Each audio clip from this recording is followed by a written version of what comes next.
In a quiet village nestled between two green hills, far from the thunder of cities and the noise of modern life, there lived a girl named Xena. She was unlike the others, not because she was louder or quieter, stronger or weaker, but because of what filled her heart. Colors. Xena saw the world not just as it was, but as it could be. Where others saw cracked walls, she saw blank canvases. Where others walked past the dust, she sketched footprints of possibility. Her world pulsed with imagination, even when her surroundings were dull and gray. But not everyone appreciated that not. Her brother Sefu did not. Sefu was the firstborn, strong, respected, and trained from boyhood to be the man of the house.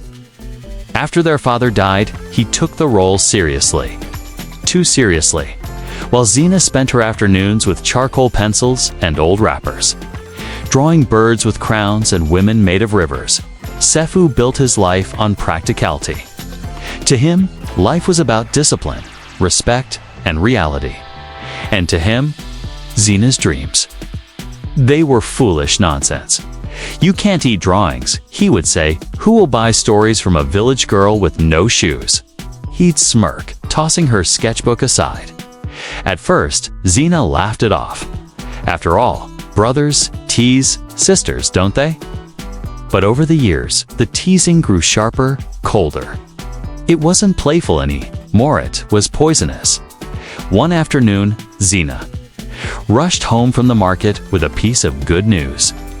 A woman had bought one of her handmade cards, a tiny drawing of a village elder under a baobab tree, for 5 naira. It wasn't much, but to her, it was proof. Proof that someone out there saw what she saw. She burst into the house, her face glowing. "Sefu, someone bought my art. I'm going to frame the next one." Sefu didn't even lift his head. He was sitting with some uncles, sipping palm wine. "Congratulations," he said with a smirk. "You've just sold your first ticket to poverty." The uncles laughed. One slapped his thigh and said, "Maybe she'll become the next Picasso of the goats." Xena's smile faded. Her face burned. She said nothing.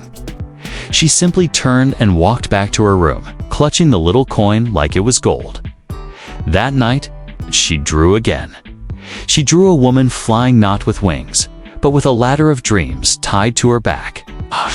Each rung had a word: hope, hunger, hurt, hustle. And at the very top, home. Years passed. Xena's drawings got better. More detailed, more daring.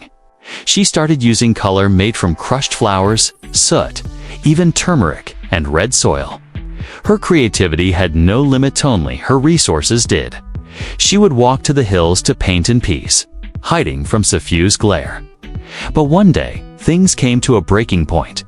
It was during a family gathering. The elders, cousins, neighbors, all sat around for dinner, celebrating a cousin's graduation from nursing school. As everyone toasted, Xena timidly stood up. I'd like to say something," she said, her voice soft but brave. Everyone turned to her. "I know I haven't chosen the usual path, but I'm working on something I believe in. Art. Stories. I want to show the world the beauty of our people.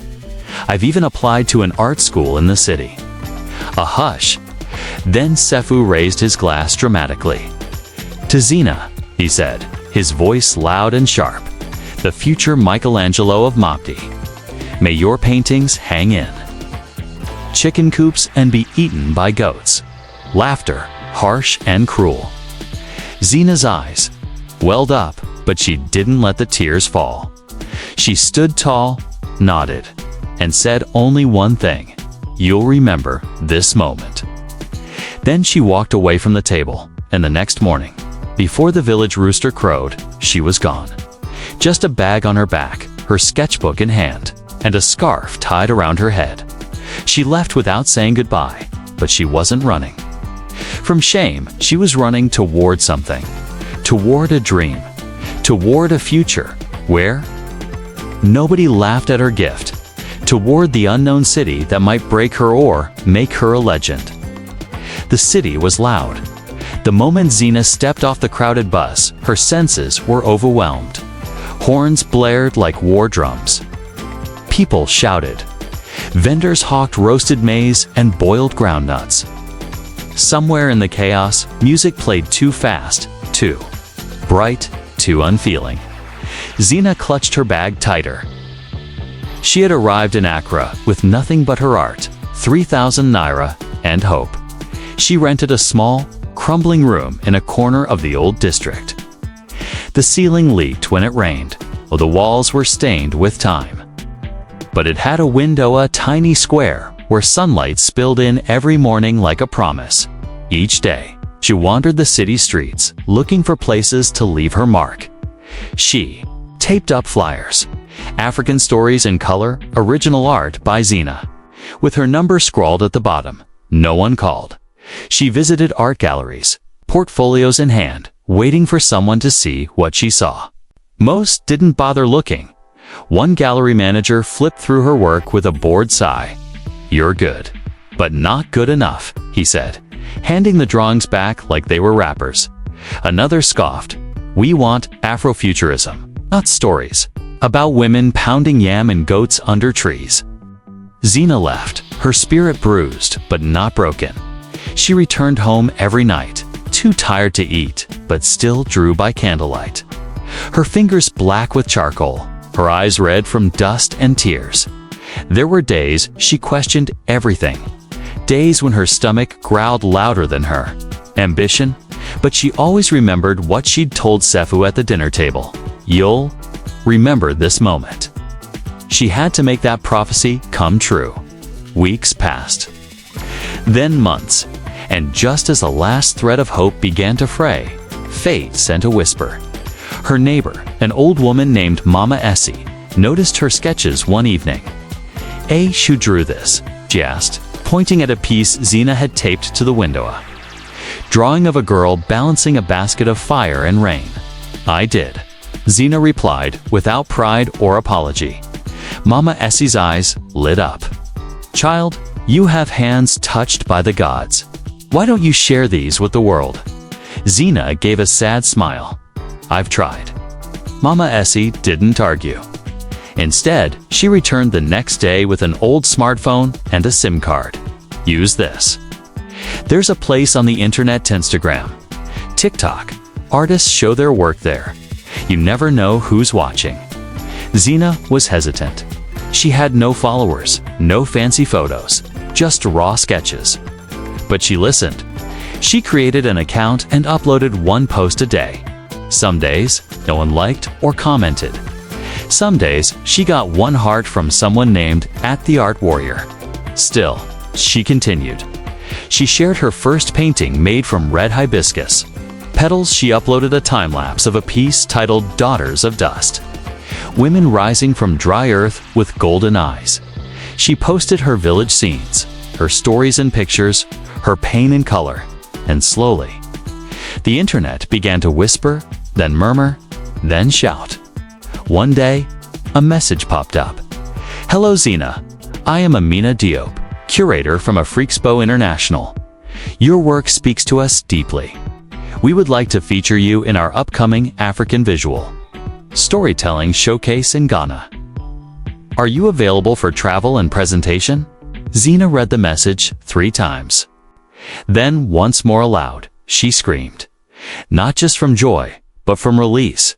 Every insult, every insult, every tear-stained sketchbook. They all rose with her scream and vanished like smoke.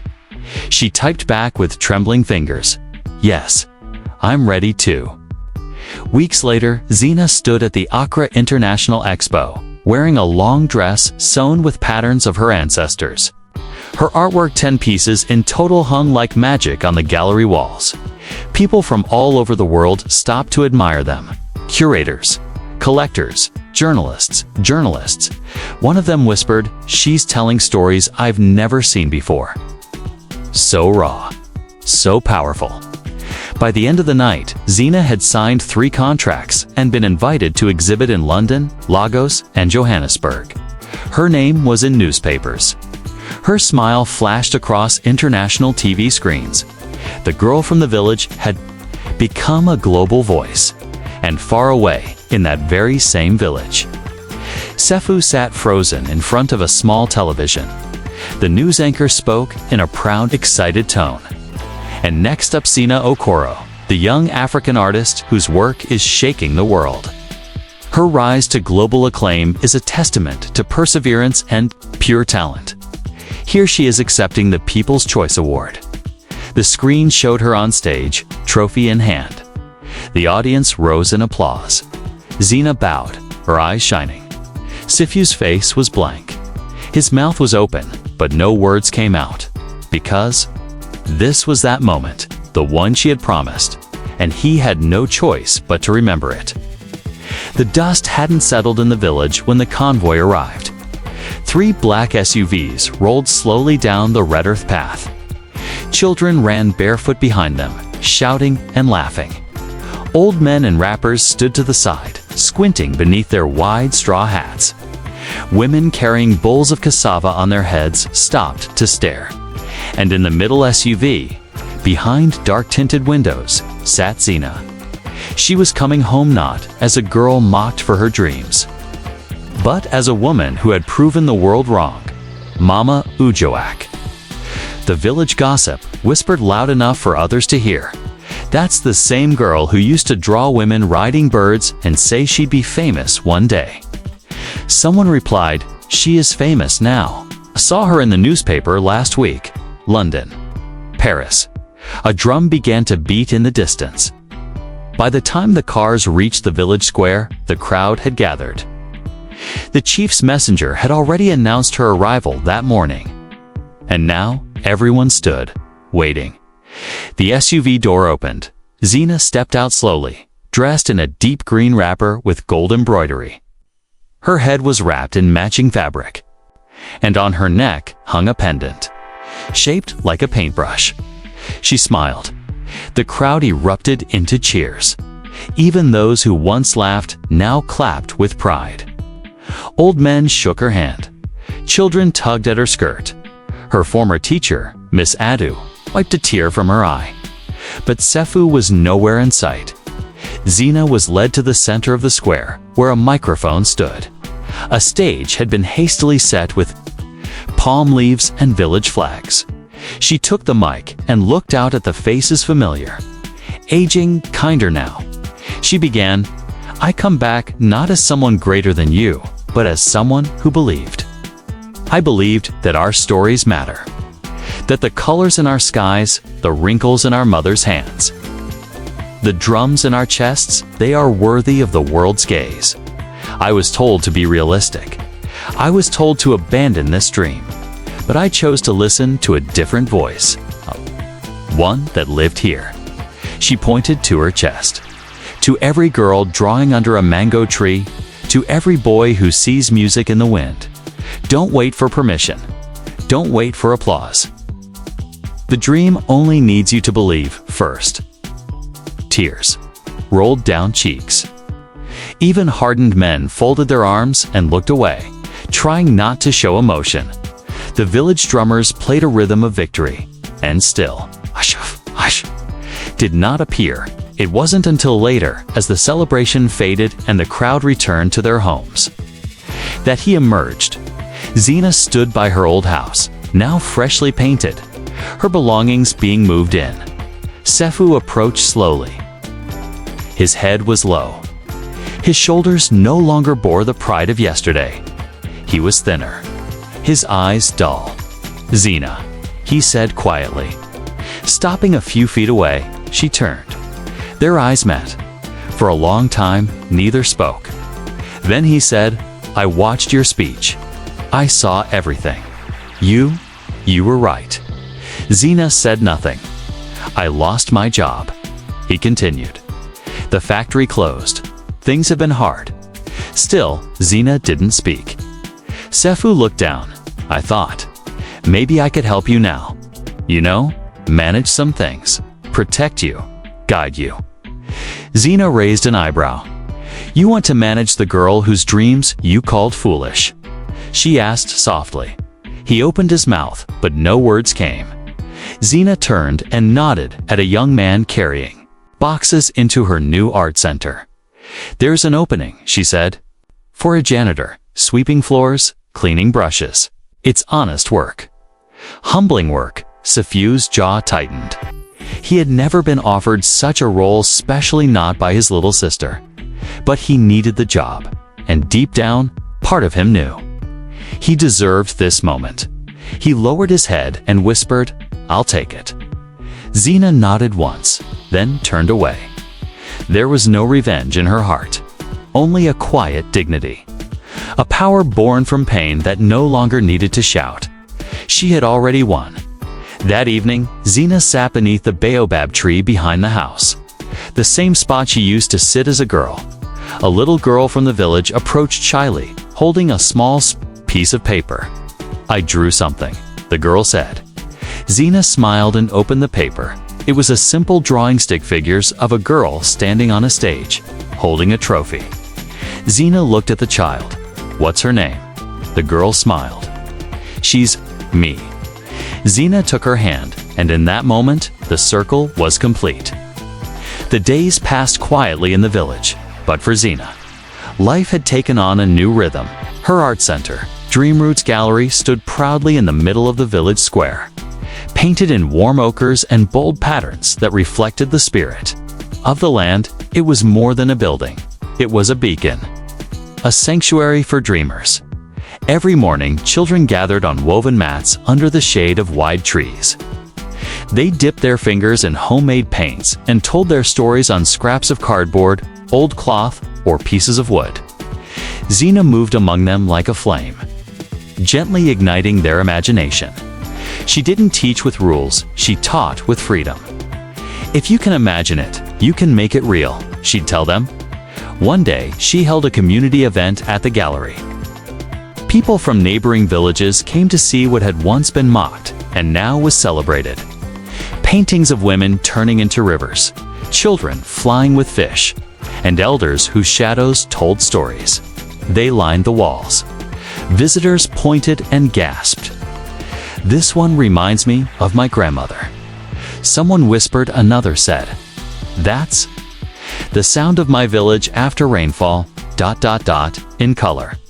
In the corner, a group of journalists recorded her story. One of them asked, "What drives you, Zina?" She smiled softly. "Every insult, every rejection, every moment I was told I wasn't enough. I carried those things with me, but not as wounds, as fuel." She pointed to a painting behind her, a giant figure walking through fire, completely untouched. "This was me," she said. "This is all of us who refuse to give up." Meanwhile, Sefu kept his head down. He swept floors, cleaned brushes, carried easels and arranged chairs for workshops. He said little, worked hard. Some villagers laughed behind his back. Others pitied him, but Zina said nothing. She didn't need him to suffer. She only needed him to see. And one day, he did. It was during a children's showcase, young artists presenting their paintings to an audience of parents, visitors, and art lovers. One boy, no older than 7, stood before the crowd holding a drawing of a man and a woman. Standing on opposite sides of a river, the man was shouting. The woman had wings. The boy said, "This is my uncle. He laughed at my aunt because she wanted to be a storyteller. She flew. And now, he's stuck shouting at the river." The crowd clapped. Sefu stood at the back, motionless. He didn't need to ask who the drawing was about. That evening, he approached Zina outside the gallery, hands stained with paint, heart heavy with truth. "I don't deserve forgiveness," he said. "But thank you for not turning me away." Zina looked at him. "You don't need forgiveness," she replied. "You need understanding of what you did, and of who I am." He nodded slowly, and for the first time since they were children. He didn't look at her with disdain. He looked at her with respect. In the months that followed, Zina's name continued to grow. She was invited to speak at conferences. Her work was displayed in Nairobi. Dakar, New York. She started a scholarship for village girls with artistic dreams. But through it all, she remained rooted. She still walked barefoot sometimes. She still painted in silence at dawn. And she still taught children under the trees because she knew. It wasn't about fame. It was about freedom. The kind of freedom that could only be earned by believing in yourself when no one else will. One day, as the sun dipped low and cast golden shadows on the village paths, Zina stood in front of her gallery. Holding a letter, it was from a major international art museum. They wanted to buy one of her pieces, the one titled "They Laughed." She rose. The price was more than Zina had ever imagined, but she didn't smile for the money. She smiled because the title said everything. Back in her room, she opened her old sketchbook, the very first one, with tattered edges and smudged pages. She flipped to the page with a ladder made of dreams. Hope, hunger, hurt, hunger, hustle at the top was the final rung. Home, she added one last word. Just beneath it, legacy. Years passed. The village changed not because the government brought roads or factories, but because one girl believed enough to build something from dust. Zina's art center had expanded into a full cultural institute. What began as a single room was now a sanctuary of storytelling, an art studio, a performance space, a digital lab, and a scholarship program for girls across Africa. People traveled from other countries just to walk the dusty paths of her hometown to see where her story began. Murals of her work now decorated old village walls. Children painted with pride. Mothers told their daughters, "You can be like Zina." But the greatest change was the belief that now filled the air. Dreams were no longer whispered. They were declared. One afternoon, a large television crew from an international news network came to film a documentary on Zina's journey. As they walked through the village, filming interviews, they finally sat with Zina beneath her favorite tree. The interviewer asked, "When did you first know you had made it?" Zina paused, then looked toward the hills. "It wasn't when I got the international award," she said, "or when I was featured in a museum. It was the day a girl handed me a drawing and said, 'This is me, flying.'" The interviewer smiled. "And what would you say to those who mocked you?" she asked. Zina chuckled gently. "Nothing. I let the echo of my name do the talking." That night, the village gathered under the stars for an open-air screening of her documentary. A white sheet hung between two trees. The children sat in front. Wide-eyed .scfu, now a quiet man with silver in his beard, took his usual seat in the back as the video played. Zina's voice echoed across the night. "Sometimes, they will laugh at your dreams not because they are small, but because they are bigger than their imagination. But dream anyway. Dream loud, dream long, and one day, the world will listen." Sefu lowered his head. A tear traced his cheek, not from shame this time, but from pride, because he no longer saw Zina as a rebel or a nuisance, or a girl lost in daydreams. He saw her for what she had always been, a visionary. As the credits rolled, the children clapped, villagers wiped tears, and the sky above sparkled with distant stars. And in that starlight, Zina stood just as she did when she was a girl, barefoot, sketchbook in hand, head tilted toward the future, because she wasn't done dreaming. She was just getting started. Thanks for watching. Hoped you liked it. If you watched till the end, please comment "end" so that we could understand you were with us till the end. As well as, please let us know, where are you watching from? Before leaving, please hit the subscribe button, comment your thought, and share with your nearest and dearest one. See you in the next one. Until to the next one, stay happy. Goodbye.